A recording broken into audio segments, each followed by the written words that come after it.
Hello everyone, this is famaul. आज के video में हम कवर करेंगे सेंट्रल नर्वस सिस्टम, जो कि यूनिट 1 का पार्ट 2 रहने वाला है। तो हम स्टार्ट करेंगे मेनिंजेस से। मेनिंजेस क्या होते हैं? इट्स प्रोटेक्टिव लेयर, जैसे कि कपड़े होते हैं एग्जैक्टली वैसे। और ये प्रोटेक्ट किसको करते हैं? ब्रेन और स्पाइनल कॉर्ड को। Meninges are protective covering of brain and spinal cord. Meninges contain 3 layers: dura mater, arachnoid mater, pia mater. जो सबसे ऊपर वाला लेयर होता है ना, उसे ड्यूरा मैटर कहते हैं, और जो बीच वाला लेयर होता है उसे एरिकनॉइड मैटर कहते हैं, और जो सबसे अंदर वाला लेयर होता है उसे पाया मैटर कहते हैं। तो नाउ जो ड्यूरा मैटर और एरिकनॉइड मैटर के बीच का जो स्पेस होता है उसे सब ड्यूरल स्पेस कहते हैं, और एरिकनॉइड मैटर और पाया मैटर के बीच का जो स्पेस होता है उसे सीएसएफ या फिर सेरेब्रोस्पाइनल फ्लूइड कहते हैं। एक बार फिर से, ड्यूरा मैटर और एरिकनॉइड मैटर के बीच का जो स्पेस होता है उसे सब ड्यूरल स्पेस कहते हैं, एंड एरिकनॉइड मैटर और पाया मैटर के बीच का जो स्पेस होता है उसे सीएसएफ कहते हैं। अब थोड़ा थोड़ा ड्यूरा मैटर और एरिकनॉइड मैटर और पाया मैटर के बारे में पढ़ लेते हैं। ड्यूरा मैटर क्या होता है? ड्यूरा मैटर 2 लेयर होते हैं, और इसे एंडोस्टील लेयर भी कहते हैं या फिर मेनाइन लेयर भी कहते हैं। एंडोस्टील इसलिए क्योंकि जो उसकी ड्यूरा मैटर, मैंने जैसे कहा 2 लेयर के होते हैं, तो जो इसका अंदर वाला लेयर होता है ना, उसे एंडोस्टील कहते हैं। Dura mater is double layered called endostele layer and menine layer. Endostele covers inner surface of the skull. Arachnoid mater पढ़ते हैं। एरिकनॉइड मैटर में क्या होता है? फाइब्रस टिश्यू होती है और कोलेजन होता है, जिसकी वजह से ये शॉक अब्जॉर्प्शन में हेल्प करता है। तो The subarachnoid space contains blood vessels and cerebrospinal fluid. जो subarachnoid space होता है उसमें क्या क्या होता है? CSF होता है और blood vessels होते हैं। पाया मैटर क्या होता है? पाया मैटर जो है ब्रेन और स्पाइनल कॉर्ड को बहुत टाइटली कवर करता है, और किसके सरफेस पे होता है? एस्ट्रोसाइट के सरफेस पे होता है। हमने पिछले वाले वीडियो में पढ़ा था, astrocyte is a type of neuroglia. अब हम पढ़ेंगे वेंट्रिकल्स ऑफ ब्रेन। हमारा ब्रेन जो है ना, वो कुछ रूम्स में डिवाइडेड है। तो उसमें सीएसएफ का क्या रोल है या वेंट्रिकल्स का क्या रोल है, वेंट्रिकल्स का फंक्शन क्या है, ये समझना जरूरी है। हमारे ब्रेन में 4 वेंट्रिकल्स होते हैं: लेटरल वेंट्रिकल, थर्ड वेंट्रिकल और फोर्थ वेंट्रिकल। लेटरल वेंट्रिकल के अंदर ही 2 वेंट्रिकल आ जाते हैं, फर्स्ट एंड सेकंड वेंट्रिकल, इसलिए यहाँ पे लिखा है फर्स्ट एंड सेकंड वेंट्रिकल। तो जो लेटरल वेंट्रिकल होता है वो बेसिकली ब्रेन जो है ना, एक डीप क्लेफ्ट से डिवाइडेड है। अब जो जहाँ पे डिवीजन है वहाँ पे 2 हेमिस्फेयर बन जाते हैं, लेफ्ट और राइट में। आप यहाँ पे एक वीडियो से देख सकते हैं कि यहाँ पे वेंट्रिकल्स कैसे बने हुए हैं। Your brain is divided into 2 ventricles, left and right ventricle, जो lateral ventricle का पार्ट है, that is connected to the midline, यानी कि third ventricle, with the help of interventricular foramen, और वो fourth ventricle से connected होता है with the help of aqueduct of Sylvius। तो lateral ventricle में क्या होता है? उनका लोकेशन हमने वीडियो में देख लिया। 1 and 8 cerebral hemisphere, right and left. Shape क्या होती है? सी शेप होती है, connected to the third ventricle via the interventricular foramen या फिर फोरामेन ऑफ मॉनरो। ठीक, अब थर्ड वेंट्रिकल क्या होता है? उसका लोकेशन क्या होता है? मिडिल में होता है, in the middle line of the brain between the 2 halves of the thalamus. Shape क्या होती है? Narrow and slit like, connected to the fourth ventricle via the cerebral aqueduct. ठीक, अब फोर्थ वेंट्रिकल क्या होती है? लोकेशन होती है इसकी between the brain stem and the cerebellum. Shape क्या होती है? Diamond shape. अब हम पढ़ेंगे कि इन वेंट्रिकल्स का फंक्शन क्या क्या होता है।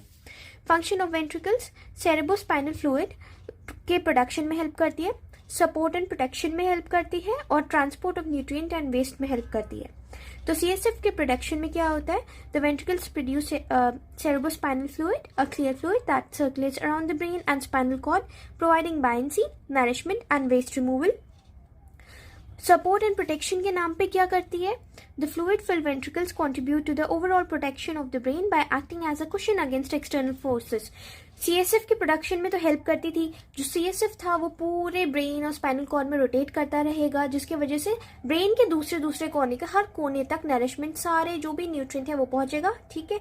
एंड दूसरा, सीएसएफ शॉक से भी बचाती है क्योंकि वो बाइंसी प्रोवाइड कर रही है, तो शॉक से बचाती है। तीसरा जो इजी है, ट्रांसपोर्ट ऑफ न्यूट्रिएंट्स, जो हमने पहले वाले पॉइंट में एक तरीके से क्लियर कर लिया। सीएसएफ क्योंकि ब्रेन के हर कोने में जा रही है तो वो न्यूट्रिएंट्स पहुंचाती रहती है। दूसरा, वो वेस्ट भी एलिमिनेट कर देती है। Cerebrospinal fluid transports essential nutrients to the brain cells and removes metabolic waste product. अब पढ़ते हैं सीएसएफ क्या होता है। सेरेब्रोस्पाइनल फ्लूइड क्या है? एक थिक लिक्विड है। It is clear अल्कैलिन fluid. Thick liquid है, अल्कैलिन फ्लूइड है। ठीक है। और किससे प्रोड्यूस होता है? कोरोइड प्लेक्सस से। CSF is a thick liquid. It is clear alkaline fluid secreted into the ventricles of the brain by choroid plexus. यहाँ पे मैं आप एक पिक्चर लगा देती हूँ. जो पिंक वाला पार्ट आपको दिख रहा है that is choroid plexus. Composition of CSF देख लेते एक बार. उसमें क्या क्या होता है? नमक होता है, पानी होता है, मिनरल होता है, ग्लूकोज होता है, प्लाज्मा प्रोटीन होता है और कुछ ल्यूकोसाइट्स होते हैं. नाउ CSF कितने एक दिन में कितना सीक्रेट होता है? अगर पर मिनट के हिसाब से देखें तो 0.5 ml पर मिनट और एक दिन के हिसाब से देखें तो 720 ml पर मिनट पर डे. तो अब हम देखेंगे कि CSF का फंक्शन क्या क्या होता है. जैसे कि हमने वेंट्रिकल का फंक्शन देखा, बिल्कुल सेम है. Support and protects the brain and spinal cord. It acts as shock absorber between the brain and the skull. Keeps the brain and skull spinal cord moist. Also provides nutrients and oxygen. अब हम देखेंगे कि CSF का flow कैसे होता है. CSF जो है ना choroid plexus से निकल तो रहा है तो फ्लो कैसे कर रहा है. पहले ये क्या करता है, ये बिल्कुल बटरफ्लाई की पिक्चर की तरह है, ऊपर से नीचे आता है. ठीक, तो इसका निमोनिक है लेट AF. स्टार्ट होगा लेटरल वेंट्रिकल से, जो फर्स्ट और सेकेंड वेंट्रिकल दोनों हेमिस्फेयर में थे उनसे. लेटरल वेंट्रिकल से शुरू होगा, लेटरल वेंट्रिकल से इंटरवेंट्रिकल फोरामेन, फिर third ventricle aqueduct of midbrain, fourth ventricle subarachnoid space and spinal cord. ठीक, अब ये हो गया हमारा CSF का फ्लो. अब हम पढ़ेंगे कि ब्रेन क्या होता है. ब्रेन के मतलब ब्रेन के कितने पार्ट्स होते हैं. तो हमें पता है ब्रेन का काम क्या होता है. अब हम ये देखेंगे कि ब्रेन के कौन कौन से कौन कौन से पार्ट होते हैं और उनका काम क्या होता है. ब्रेन के 3 पार्ट होते हैं majorly, fore brain, mid brain and hind brain. तो जो फोर ब्रेन में मेन पार्ट है हमें पढ़ना है वो है सेरेब्रम, हाइपोथैलेमस सेंटर और थैलेमस सेंटर. और भी पार्ट्स होते हैं फोर ब्रेन के, पैराइटल, टेम्पोरल और ऑसिपिटल. इस पे इतना ध्यान नहीं देंगे. मिड ब्रेन में क्या होता है, 2 पार्ट्स होती हैं, ऑप्टिक लोब और ऑडिटरी लोब. ऑप्टिक लोब देखने के लिए और ऑडिटरी लोब सुनने के लिए. हिंड ब्रेन जो होता है उसमें होते हैं सेरेबेलम, पोन्स और मेड्यूला. पोन्स और मेड्यूला जो होते हैं वो जाके फाइनली ब्रेन स्टेम बनाने में हेल्प करती हैं. ब्रेन स्टेम जो होता है वो स्पाइनल कॉर्ड को कनेक्ट करता है पूरे बॉडी से. अब हम देखेंगे कि फोर ब्रेन क्या होता है और इसमें मेजरली हम सेरेब्रम का पार्ट कवर करेंगे. तो ये लाइंस जो है NCERT की मैंने उठाई हैं क्योंकि सेरेब्रम उसमें अच्छे से कवर किया हुआ था और हमें हमारे उस सिलेबस के अकॉर्डिंग सेरेब्रम को पे फोकस करना है. Forebrain consists of cerebrum, thalamus and hypothalamus. Cerebrum forms major parts of the human brain. Deep cleft divides the cerebrum longitudinally into 2 halves which are termed as left and right hemisphere.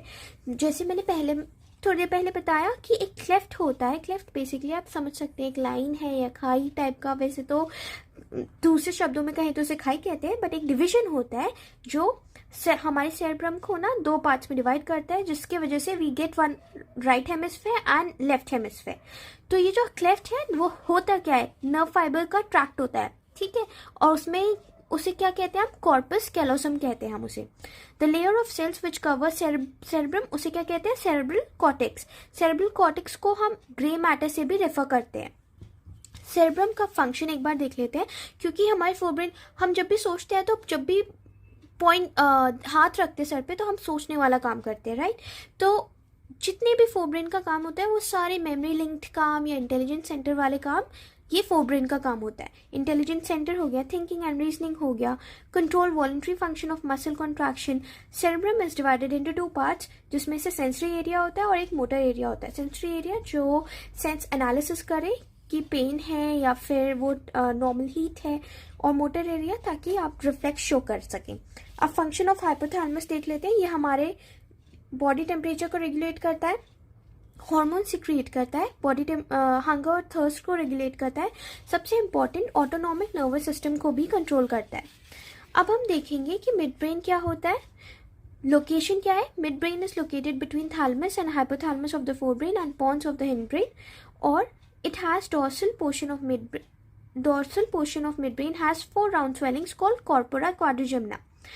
तो जो midbrain का जो lower part होता है ना उसमें 4 swellings होती हैं. ठीक है, उसे हम corpora quadrigemina भी कहते हैं. midbrain and hindbrain form the brainstem. hindbrain जो होता है उसमें क्या क्या होता है, 3 मेन पार्ट्स हम पहले भी कवर कर चुके हैं, pons, cerebellum and medulla. Pons सबसे ऊपर होता है, सेरेब्रम बीच में, मेडुला सबसे लास्ट में. मेडुला से मेडुला ऑब्लंगाटा होता है, वो स्पाइनल कॉर्ड वहां से स्टार्ट होता है. पॉन्स का काम क्या है, वो ब्रेन को इंटरकनेक्ट करता है, पूरे ब्रेन को एक दूसरे से कनेक्ट करके रखता है। सेरेबेलम का काम क्या है, वो न्यूरॉन को सरफेस प्रोवाइड करवाता है। और मेडुला का काम क्या है, वो स्पाइनल कॉर्ड को शुरू करता है, वहां से स्पाइनल कॉर्ड शुरू होती है। Pons has fiber tracts that interconnect different regions of the brain. Cerebellum has convoluted surface to provide surface of neurons. Medulla is connected to spinal cord. Medulla contains centers which control respiration, cardiovascular reflex, gastric secretion. अब medulla के कुछ functions भी लिखे हुए हैं, आप ये भी याद कर सकते हैं। अब हम देखेंगे सेरेबेलम। सेरेब्रम हम ऑलरेडी कवर कर चुके हैं, जहां मैंने कहा था जो लाइन्स एनसीईआरटी की थी। अब हम फोकस करेंगे सिर्फ सेरेबेलम और ब्रेन स्टेम पे। सेरेबेलम देख लेते हैं। Prominent part of brain located at the back of the skull underneath cerebral hemisphere. Cerebral hemisphere के नीचे होता है, पीछे स्कल के पीछे। और इनका जो फंक्शन होता है वो होता है coordination and motor movement, balance and posture, motor learning, cognitive function. Cognitive function क्या होती है, जो भी सोचने वाली प्रक्रिया होती है ना, जो दिमाग से रिलेटेड होती है, उसे कॉग्निटिव फंक्शन कहते हैं। अब पढ़ेंगे ब्रेन स्टेम। ब्रेन स्टेम क्या होता है, connects brain to spinal cord, serves as communication pathway between different parts of the brain and rest of the body. Brain stem का मतलब ही हो गया वहां से स्पाइनल कॉर्ड शुरू होगा, ठीक है। मेडुला ओब्लंगाटा होता है, पॉन्स होता है, मिड ब्रेन होता है। अब मेडुला ओब्लंगाटा क्या होता है, ब्रेन स्टेम के पार्ट क्या हो गए, मेडुला, पॉन्स, मिड ब्रेन। अब मेडुला ओब्लंगाटा का काम क्या होता है, मैंने पहले बताया, वहां से स्पाइनल कॉर्ड शुरू होता है। तो ये ब्रेन स्टेम का सबसे लोअर पार्ट हो गया। अब पॉन्स हमने पहले भी पढ़ा कि ब्रेन के डिफरेंट पार्ट्स को वो इंटरकनेक्ट करके रखता है। और दूसरा जो इम्पोर्टेंट फंक्शन पॉन्स का होता है वो है स्लीप में या फिर फेशियल एक्सप्रेशन को भी पॉन्स ही रेगुलेट करता है।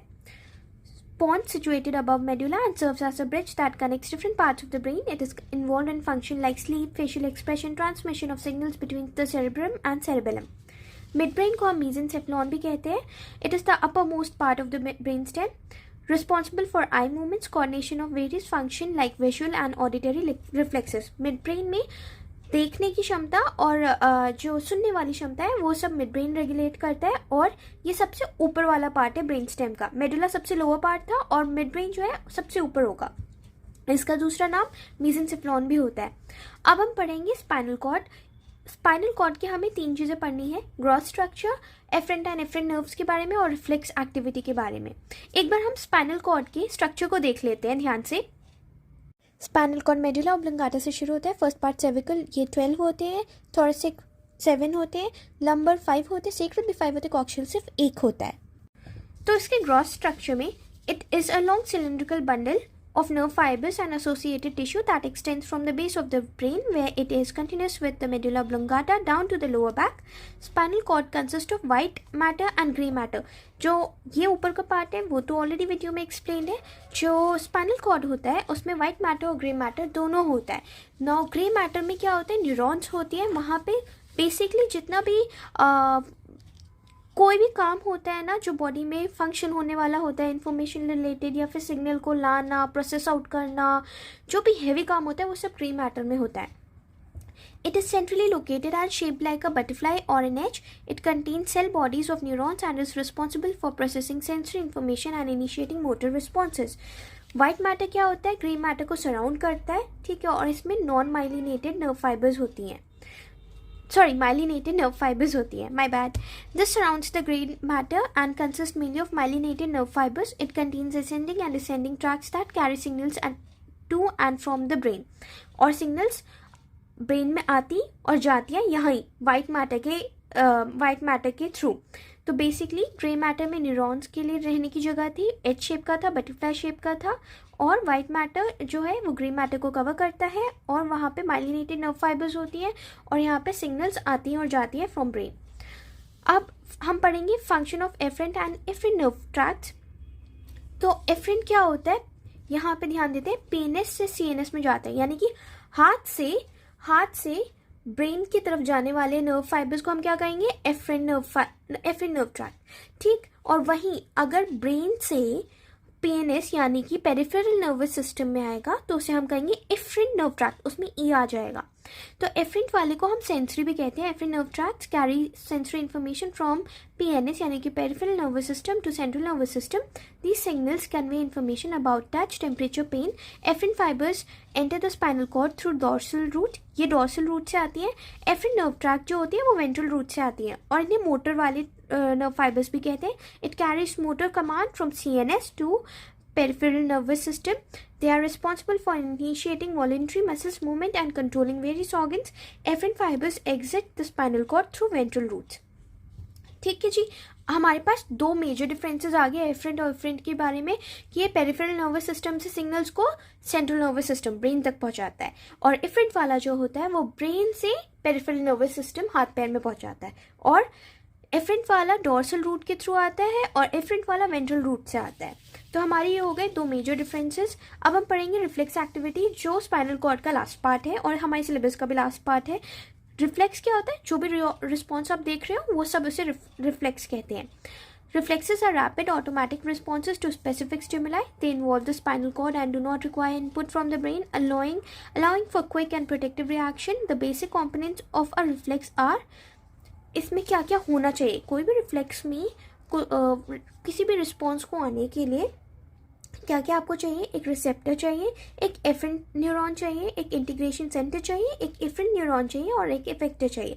रिसेप्टर जहाँ पे दर्द हुआ, ठीक है, जैसे फॉर एग्जांपल हाथ में दर्द हुआ तो you need a heart for this. ठीक है, तो sensory receptor that detects a stimulus, example pain या स्ट्रेच. फिर एफरेंट वाला न्यूरॉन चाहिए क्योंकि वो पेरिफेरल नर्वस सिस्टम हाथ से ब्रेन तक लेके जाएगा, राइट. तो फिर वो सारे सिग्नल, तो वी नीड एफरेंट न्यूरॉन ताकि वो सारे सिग्नल को ब्रेन तक पहुंचा पाए. Carries the sensory information from the receptor to the spinal cord. Integration center चाहिए, involves the gray matter of the spinal cord where the sensory information is processed. Then efferent neuron चाहिए, carries the motor command from the spinal cord to the effector organ. Effector चाहिए, the muscle or gland that carries out the response, जहाँ पे आपको response देखने को मिलता है. For example, अगर आपने मुझे यहाँ पे किया तो मे बी मैं हाथ झटकूंगी, that is the effector organ. अब रिफ्लेक्स क्या होता है? सिनेप्स की वजह से होता है. सिनेप्स क्या होता है? जो दो न्यूरॉन के बीच का जो गैप होता है ना, एंडिंग होती है, उसे सिनेप्स कहते हैं. अगर वो सिंगल है तो उसे मोनोसिनेप्टिक कहते हैं और अगर वो बहुत सारी है तो उसे पॉलीसिनेप्टिक कहते हैं. रिफ्लेक्स कैन बी मोनोसिनेप्टिक और पॉलीसिनेप्टिक. एग्जांपल रिफ्लेक्स का क्या होता है? वो जो नी जर्क रिफ्लेक्स होता है and the withdrawal reflex, both of which help to protect the body from the potential harm. तो ये सारी रिफ्लेक्स की एग्जाम्पल हो गई. वही नी जर्क होना, झटकना या फिर हाथ खींच लेना, कुछ भी, ये सारे रिफ्लेक्सेस के एग्जाम्पल हो गए. तो यहाँ पे हमारा सिलेबस यूनिट 1 का खत्म होता है. तो will be back soon with the unit 2. Till then happy learning and bye guys.